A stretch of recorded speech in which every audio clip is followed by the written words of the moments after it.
L'un des éléments les plus importants de tout étudiant qui entre dans un cycle de formation, c'est de pouvoir en sortir avec son certificat de formation ou à défaut avec son diplôme de formation qui montre que effectivement il a suivi la formation, il a validé les modules de formation, il a été admis et d'une manière ou d'une autre, il a acquis les compétences dont la formation promettait.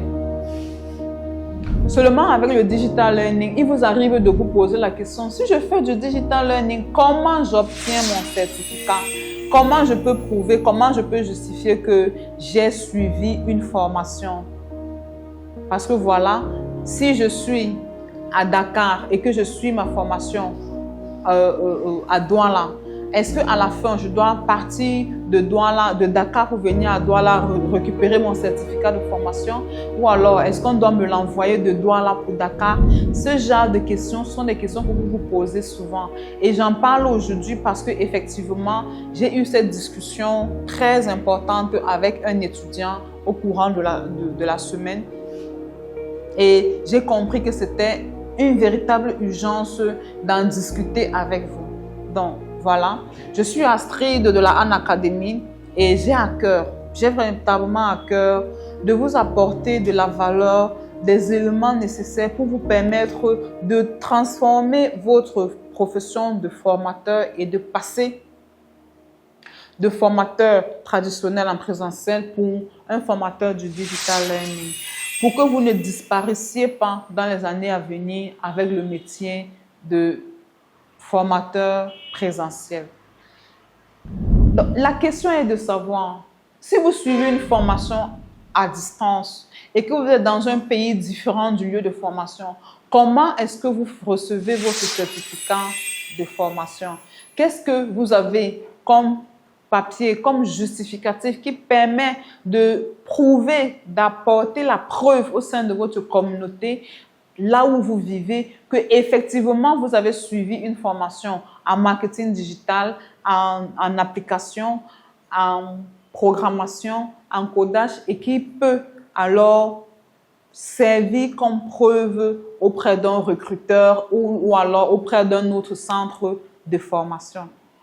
Est-ce qu'il faut absolument que le centre de formation qui est à Douala vous transfère votre certificat ou alors que vous partiez de Dakar pour venir rechercher votre papier à Douala? La question est une question importante parce que lorsque vous entrez dans un cursus, vous avez à cœur à la fin de ce cursus-là d'avoir quelque chose qui matérialise votre passage, votre formation et l'acquisition de vos compétences. Ce qui est bien avec le digital learning et les plateformes de formation en ligne, c'est que les plateformes génèrent de façon automatique et systématique les certificats de formation. Si vous suivez votre formation à distance, à la fin, il suffit pour l'administrateur de la plateforme d'intégrer que dès que l'étudiant a validé les acquis, alors un badge, un certificat lui est produit pour servir et valoir ce que de droit. Oui, les plateformes de formation, Moodle, Google Classroom génèrent automatiquement les certificats.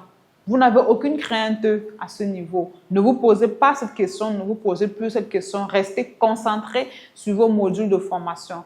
Restez concentré sur ce que vous allez apprendre et à comment vous allez upgrade avec les nouvelles compétences que vous allez acquérir. Parce que vos certificats de formation ne souffrent de rien. Vos certificats numériques de formation ne souffrent de rien. À côté de ça, l'établissement formatrice peut elle aussi mettre en place un modèle de certificat en ligne qu'on peut générer et vérifier à tout moment. Et vous permettre ainsi d'être crédible auprès des employeurs, auprès des recruteurs, auprès d'autres centres de formation et de pouvoir, la conscience tranquille, savoir que vous pouvez tranquillement justifier de votre parcours de formation.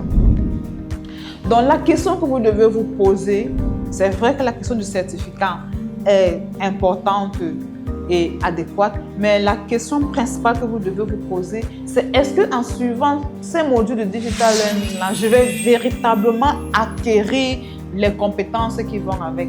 Parce que vos compétences, personne ne viendra vous les retirer. Personne. Si vous avez acquis des compétences, même sans justificatif, même sans certificat, même avec rien, quand on mettra le maçon au pied du mur, il fera le travail. C'est ça qui doit aussi vous inquiéter.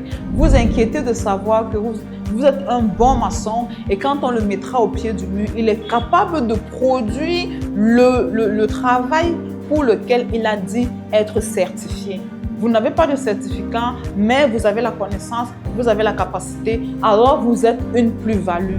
Donc, à côté de la question de savoir comment est-ce que je fais pour entrer automatiquement en possession de mon certificat de formation, posez-vous la question, et cette question doit rester centrale et primordiale tout au long de votre parcours de formation, de savoir comment est-ce que vous faites pour véritablement acquérir et matérialiser les compétences que le cycle de formation que vous avez choisi va vous apporter.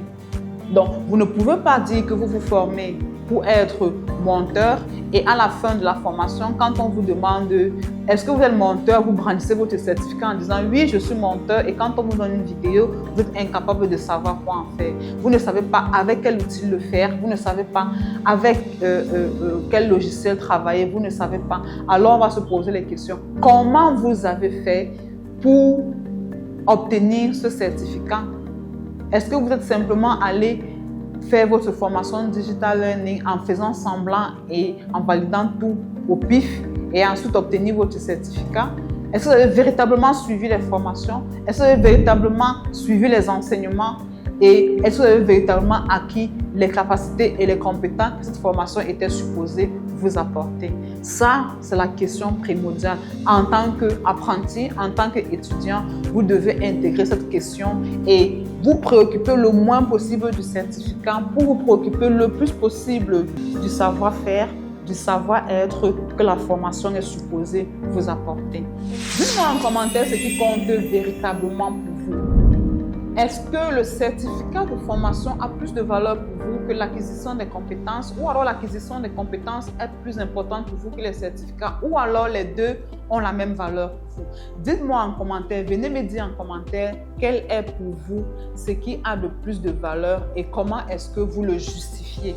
Et surtout, n'oubliez pas, notre communauté est là pour construire pour l'Afrique francophone une communauté de l'éducation numérique qui valorise les réalités de notre environnement. Et n'oubliez pas de liker, de commenter, de partager et surtout de vous abonner massivement. Appelez le voisin, appelez la belle-sœur pour qu'elle s'abonne aussi. Appelez le voisin de voisin pour qu'il s'abonne aussi, parce que nous devons grandir et devenir une véritable famille.